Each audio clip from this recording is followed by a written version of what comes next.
It's a beautiful Saturday morning, January of 2018, my first vlog of 2018. I just want to give a shout out to my little baby, my baby Neil. I love you, son. I love you very much. This right here is a historical site. It's Old Fort Bliss. Old Fort Bliss, back in 1878 through 1893. These were the officers' quarters of Old Fort Bliss. As you can see, right behind Old Fort Bliss, that's Mexico right there. Ciudad Juarez. You have the gate right there, border fence. This is a remainder of what's left. But right behind me, you have Old Fort Bliss. As you can see, they haven't done any type of renovation to the buildings. They're just there. Pretty much the weather's taking over. The buildings, they're dilapidated. They're falling apart. It's a historical site. I don't know why they haven't been fixed. I guess lack of funds. I don't know who's in charge. I don't know if actual Fort Bliss is in charge of these buildings, but you can see how old they are. They're boarded up. Well, this is it. This is Old Fort Bliss. But you can see right there how close the officers' quarters were to the Rio Grande. That's actually the Rio Grande right there. On the other side it's Mexico. These buildings were built, back in the late 1800s. There were the officers' quarters back in 1878 through 1893. This building right here is another historical site. It's a state historical site called Hart's Mill Residence, which became part of the La Hacienda Cafe. La Hacienda Cafe is actually closed as well. But I guess I'm gonna have to do some research on this place. Come back and explore it. Now right here you have like these small little monuments right here, explaining, the crossing of Juan de Onate, who crossed pretty much in this area right here, from Mexico City, coming to Chihuahua, crossing the Rio Grande, heading over to New Mexico in 1598. Pretty much the Camino Real was one of the main roads that the Spanish built. They built many roads, and they were called Camino Reales, and the roads themselves had many different names. Now these systems of roads were roads that the Spanish conquistadors used to travel throughout Mexico, heading up north and heading up south of Mexico. Pretty much the main road started in Tenochtitlan, which was which is now Mexico City. And these are roads that the Spanish built. Now a lot of these roads, the Camino Reales that the Spanish built, were on roads that they built on top of actual existing roads that the Aztecs built and other native people of Mexico. And a lot of these roads headed up north all the way through Texas, to California, Arizona, New Mexico. And pretty much here in Texas, a lot of these roads headed towards the Louisiana area, and pretty much it was a feasible way for Spanish conquistadors, pretty much the military, to travel, pretty much I guess to defend that part of Texas from the French incursions or French invasion into Texas, which Texas was part of the Nueva Española, or the Spanish territory. Now directly across, you see there's a border fence right here, and there's a berm right there where on the other side of that berm is actually the Rio Grande, and over there that's pretty much Ciudad Juarez, Mexico. As you can see, pretty much Juarez, Mexico, and right here I'm standing in this area, which is now El Paso. You have Paisano right there. Well, pretty much El Paso and Juarez, Mexico are pretty much connected. And if you have seen any of my earlier blogs, El Paso was pretty much the outskirts of Juarez, Mexico back in the 1800s. Paso wasn't even called El Paso. You had settlers that came across from pretty much Missouri, St. Louis area, and they settled a lot of businesses, started businesses here in El Paso back in the mid 1800s. But that's the Rio Grande, and you have Juarez directly across. Does anybody know what this is directly behind me? This building right here, or factory? I don't know what it is, but I pass through here every day when I'm heading to work, and it reminds me of Charlie and the Chocolate Factory. But I don't know, I'm gonna take a selfie right now. Okay, right now I'm traveling on Route 375, also known as the Border Highway, also known as Don Juan de Onate Trail. Don Juan de Onate Trail, it is believed this is a trail that Juan de Onate, the Spanish conquistador, used, to travel from Mexico City through Chihuahua, through this part of the country, headed up towards what became New Mexico, the state of New Mexico.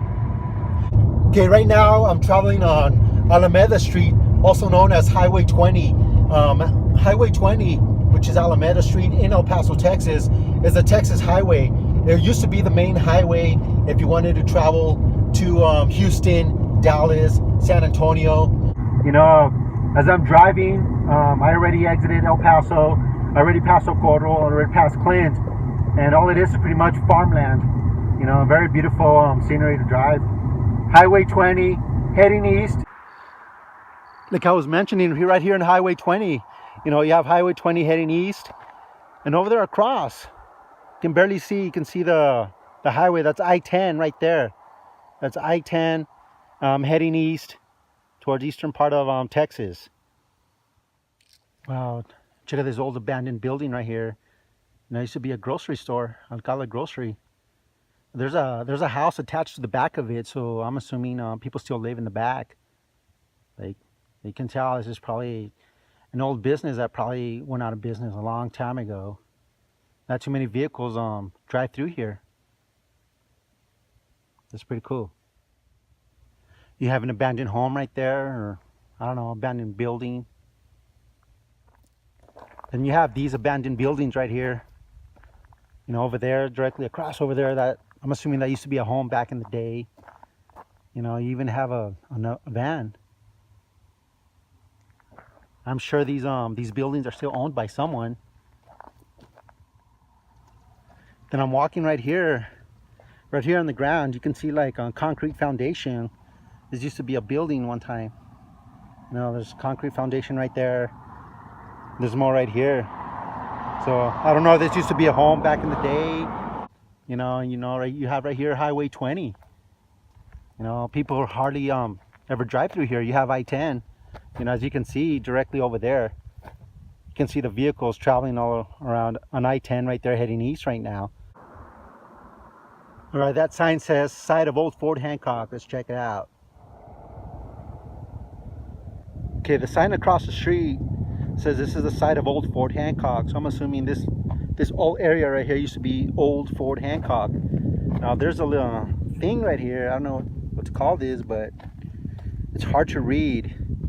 It says brick and bench from Old Fort Hancock, 1834 through 1895, erected by Hudspeth Valley Women's Club, 1965. And then you have another, I guess, little monument here. It says Camp Rice. Camp Rice, built in 1884 through 5. Department Commander Brigadier General D.S. Stanley, USA. Planned by Major J.G.C. Lee, Chief Quartermaster, Post Commander.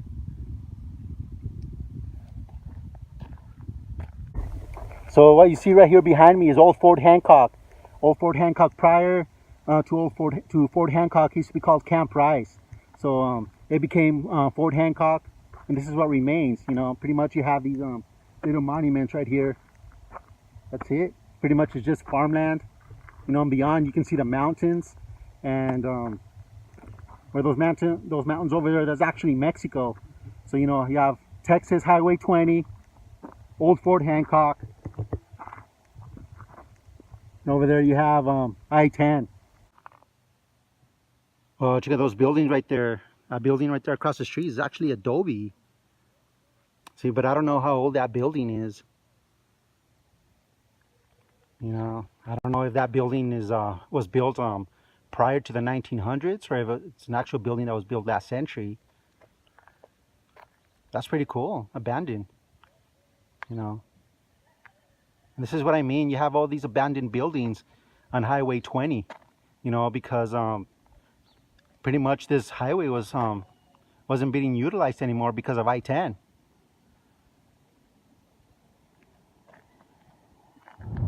But Highway 20 isn't completely abandoned. As I've been driving along, there's a lot of homes, a lot of farms.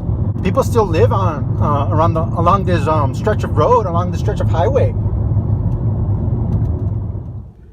Another old building along Highway 20. You know, this one's built out of stone, you know, brick. And instead of using concrete, they use like pretty much the same material they use for adobe, like mud. Pretty cool building. At one point it was a cafe. It's pretty cool.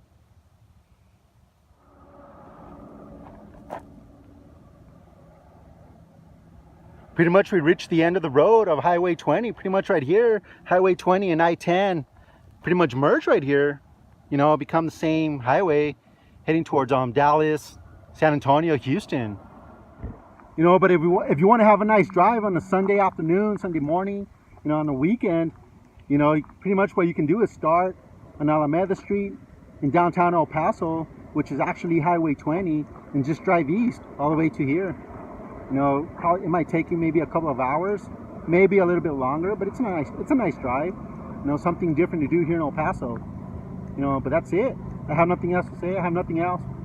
No, thanks for watching.